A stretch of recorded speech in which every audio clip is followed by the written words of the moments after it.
Good evening and welcome to today's edition of the Community Pharmacy Accelerator Show. And of course, here in this show, we try to teach, create awareness, impact knowledge, add value to community pharmacy practice in a bid to make it more fulfilling and, a worthy area of practice for community pharmacists. So today we will be talking about important considerations when hiring a staff. My name is Pharmacist Joseph Ebirim, and today I'll be sharing insights from my experience hiring for different pharmacies and managing staff. Seeing them stay and seeing some other ones go, and then looking at what's different from this person. So from what I've observed, I am making this video to share with colleagues who might be wanting to hire a few staff very soon and who probably want to do it themselves. And then I feel some of the knowledge shared here will really be very beneficial. So it's going to be a very quick one, and definitely there will be something for someone to learn. All right, so a lot of us, like I often say, make the mistake of just hiring for purpose of hiring. So you had two staff, two auxiliary nurses, or two, let's say, healthcare assistants, and then one decides to go, and then you feel you need one to replace. All right, so you just want to replace the one that has gone, right? And then your general expectation is that this person must have worked in a pharmacy before, or as we often see, a lot of them have worked in hospitals and maternities where they were trained in quote, and then they show up and again they know some drugs. They have worked in some dispensary with the matron in the hospital, and of course, in fact, funny enough, many of them will come with skills of knowing how to deliver babies and dress wounds, give IV and IM, right? So these are some of the basic skills you see from these people.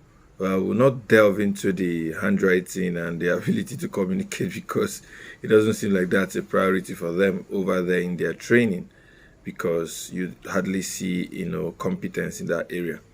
All right, so what do you then do? Is it just to fill the missing slots? So what exactly are the missing slots?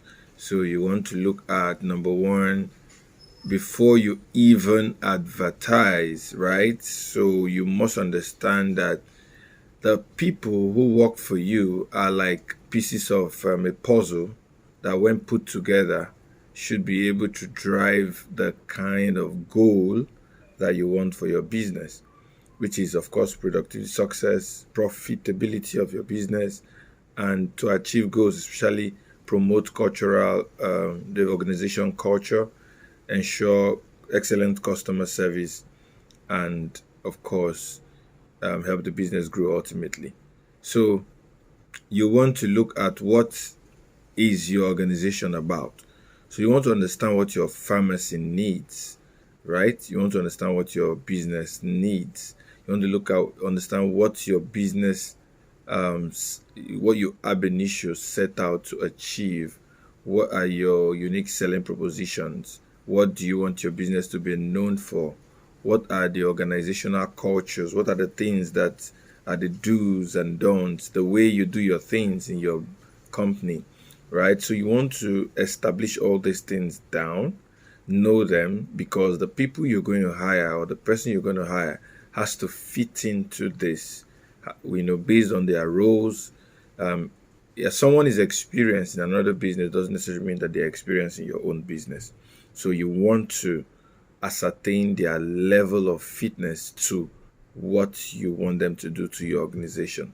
So that's number one, right? So you want to understand what your business needs, who you are as a business, and what you do and how you do them, right? So you need to establish that. Interestingly, so many businesses have not taken the have not taken the time to establish that, and they just feel somebody in.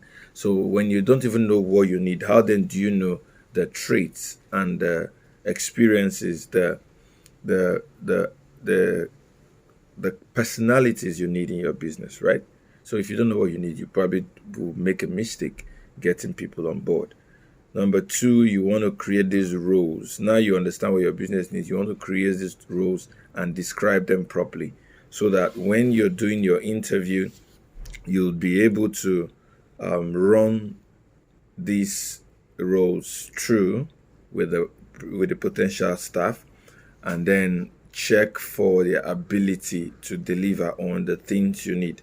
So when you've understood what your business needs, and then you want to write them down clearly, describe them, and then walk the potential staff through, check by asking them questions. You want to see if they can deliver on these things.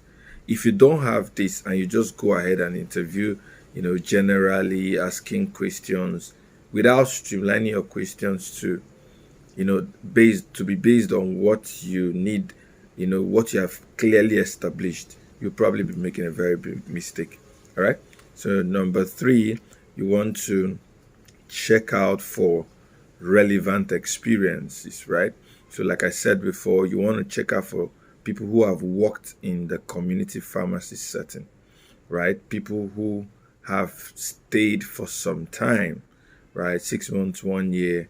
You want to see those who have stayed, who have worked, and you listen to them, share their experiences, like tell you, okay, what working in the community pharmacy was like for them, right? So you want to check out for that, because trust me, it is very, very expensive to hire someone who is not experienced, right? You have a whole lot of work to do that you shouldn't be doing, because the essence of hiring is to get the job done, not to learn how to get the job done. So for someone to get the job done, they must have had the exposure and the opportunity to try getting the job done, and have been able to get the job done to a satisfactory level, so that you know what you're paying for, what you're bringing into the business, right? And then while you're checking for the experience, you're also looking for potentials, right?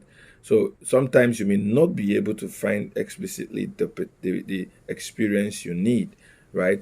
But you might see that, okay, this person has not worked here, but this person is teachable, very intelligent, and you'll see some other things like this person is available and wants to learn, right? So you might see that, okay, you'll be able to balance between the experience and the potentials. So if this person has maybe studied from a school, or passed through an institution of training with a high reputation, and has done well, so you can bank on the fact that this person can bring in innovations and great ideas that can grow the business, right? So that way you're hiring for potentials, and you may not have the experience so much, but you may have the potentials, right? I also had that consideration when I started my role as a medical representative. I didn't have an experience, but when a couple of things were considered, they looked at the potentials, and I was hired, and I was able to contribute value for the 2 years I chose to work with them.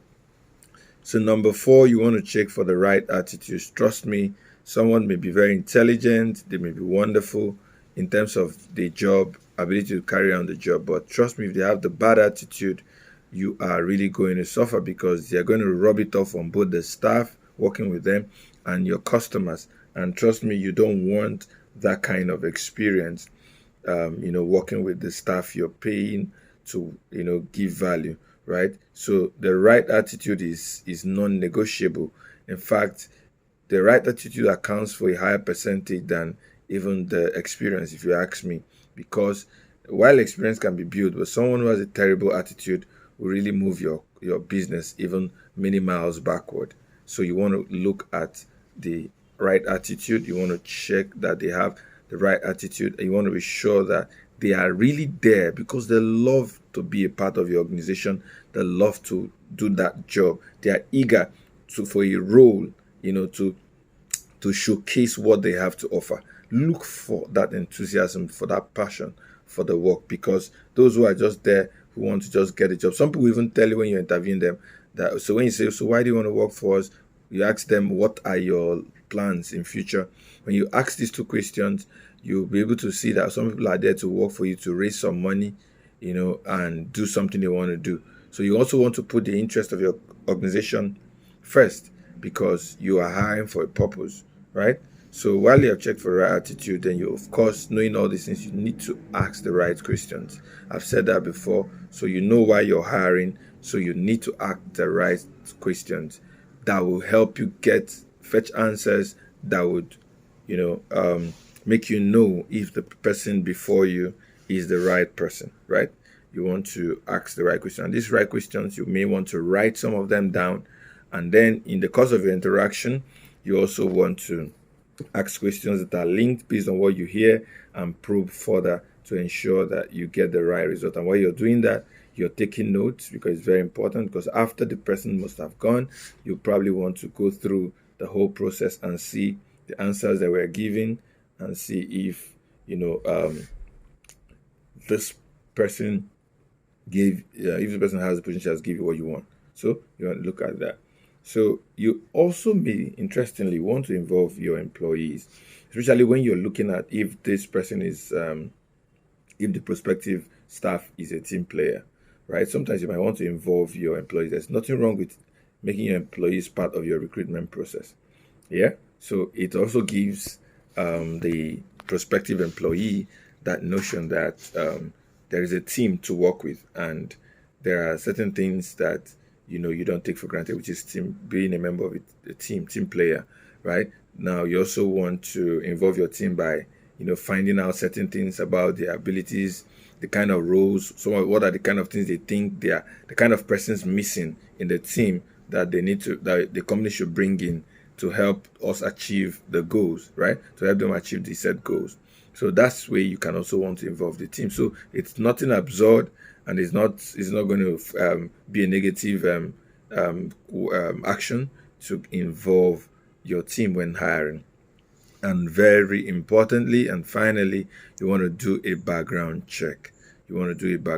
Trust me, everyone who shows up for an interview, most times, of course, they come prepared. And when they come prepared, you can agree with me that you're going to hear a lot of positive things, right? So there are many instances where we interviewed someone, and then when we did a background check, we got some shockers, right? And trust me, when you get many of these shockers, you don't want to think that they are just mere coincidences, especially when they are coming from different sources, right? And then if you look deeply, you also see some of these traits, right, in these people. So I've had that. There was some time a person who even has attended some of my seminars, and I wanted to hire this staff, and in fact for me it was a done deal. But I said, well, in my culture I will have to always do a background check. And so I called two people that I know that this person had worked with, and trust me, that was the end of discussion, because it was just a no. I wasn't going to continue, right? So it's always important to do that background check.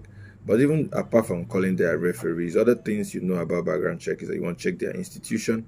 You want to check if they really have the credentials, and if those credentials are really true, right? So you want to check if the place they say they've worked really do exist, because trust me, a lot of employees do copy and paste. So from the CV, they take some templates from the business centers and present to you. Some of the applications are not written by them, right? So you want to check some claims they may make may not be verifiable. So you want to, really subject these things to scrutiny to be sure that you're getting the right person. So you want to check their educational qualification, you want to check their skills, right? See whether the skills you're looking for in these people, if you can find them in their CV, if it's something that they have put forward as what they have, you want to check that. You want to check also their work experiences, right? Where they've worked, where they are, even up to the point of sometimes you need to even so that's why you have a CV, right? So when you look at the resume or CV, you'll be able to get certain information, background information about your prospective staff. So it's very important to always take some time to hire, and that is why it is good to do the due diligence and hire, because hiring hiring takes a lot of time, takes a lot of care, and it's not something you just want to rush and do and then expect to do it again. So it's important that you take your time to prepare to hire, to prepare to advertise, from the point of advertising to the point of bringing the person. And don't forget that when you have brought in this person, you also have a duty to onboard them properly and of course engage them in continuous training. And the good thing about taking your time to prepare for hiring is that the prospective staff already knows that this place is an organized setting. So you're creating the impression of an organized workplace, an organized setting, so that when they come in, they already know that they must fit in and they must organize themselves properly because it's serious business, right? So it's always good to do that due diligence. And lastly, it is important to stay here that, so if you have difficulties as well, doing some of these things, you don't need to, stress yourself so much. You can also talk to hiring agencies. You can talk to us at PGN BIZ Consult.